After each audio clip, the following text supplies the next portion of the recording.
আমাদের মাথায় যখন কোনো আইডিয়া আসে, মানে আমরা প্রচুর প্ল্যান করি কিন্তু আমরা এক্সিকিউট করি না। যেমন ধরুন আপনি ভাবলেন যে নেক্সট উইক থেকে আমার ওয়েটটা প্রচুর বেড়েছে, নেক্সট উইক থেকে আমাকে ওয়ার্কআউট করতেই হবে। জবে প্রচুর প্রবলেম, এই বছর আমি একটা বিজনেস কিছু না কিছু স্টার্ট করেই ফেলবো, কিংবা আর ভাল লাগছে না, জব এবার চেঞ্জ করতে হবে, স্যালারি বাড়াতে হবে। এটা ভাবাতেই রয়ে যায় না, সপ্তাহ চলে যায়, মাস চলে যায়, বছর চলে যায়, ঠিক এক জায়গাতেই পড়ে থাকি। সাইকোলজিতে এটার একটা খুব সুন্দর সলিউশন দিয়েছেন সাইকোলজিস্ট পিটার গোলউইজার। উনি বলছেন এটাকে ইমপ্লিমেন্টেশন ইন্টেনশন। দেখুন, ইমপ্লিমেন্টেশন ইন্টেনশন এই থিওরিটা হচ্ছে ইফ দেন প্ল্যান।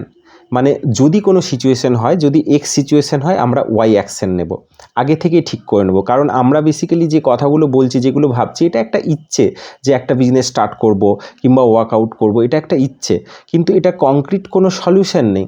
কিন্তু উনি ওনার ফ্রেমওয়ার্ককে যেটা বলছেন যে ধরুন আপনি বিজনেস স্টার্ট করবেন, তাহলে আপনি ভাবলেন যে এই সপ্তাহে রবিবার ঠিক 9টার সময় আমি চায়ের কাপ হাতে নিয়ে আধ ঘন্টা কোন দিকে ফোকাস না করে সম্পূর্ণভাবে বিজনেস আইডিয়ার উপর আমি কাজ করব। কিংবা আপনি ভাবলেন যে ফিটনেসের উপরে, যেমন ধরুন আপনি ভাবলেন যে কাল থেকে সকাল 7টায় ঠিক অ্যালার্ম বাজার পরে উঠে আমার ফার্স্ট কাজ 15 মিনিটস ওয়ার্কআউট করা। কিংবা ধরুন জব চেঞ্জ, ভাবলেন যে সারা সপ্তাহের কাজ শেষ করে ঠিক শনিবার সকাল 7টায় বসে 10টা জব অ্যাপ্লিকেশান না পাঠিয়ে আমি উঠব না। ইফ দেন প্ল্যান, এটা খুব সুন্দর থিওরি।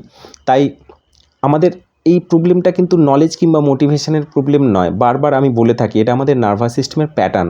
তাই এটা তৈরি করতে গেলে এক্সিকিউশন কী করে করবেন, মানে প্ল্যানটা ইমপ্লিমেন্টেশন কী করে করবেন, এটার জন্য আপনাকে একটা সিস্টেম তৈরি করতে হবে নিজের, সেটা ফলো করতে হবে। আর as a emotional execution coach আমি মানুষকে এটাতেই হেল্প করি, যেখানে বারবার এই লুপ, প্ল্যান এবং এক্সিকিউশন না হওয়া, ডিমোটিভেট হওয়া, আবার স্টাক হয়ে যাওয়া, সেখান থেকে বেরোতে সাহায্য করি। অবশ্যই গুগলে সার্চ করে দেখতে পারেন ইমপ্লিমেন্টেশন ইন্টেনশন, লিখলেই পাবেন। খুব সুন্দর থিওরি, আমি ফ্রেমওয়ার্কটা উপরে দিলাম, কেমন লাগলো কমেন্টে অবশ্যই জানাবেন।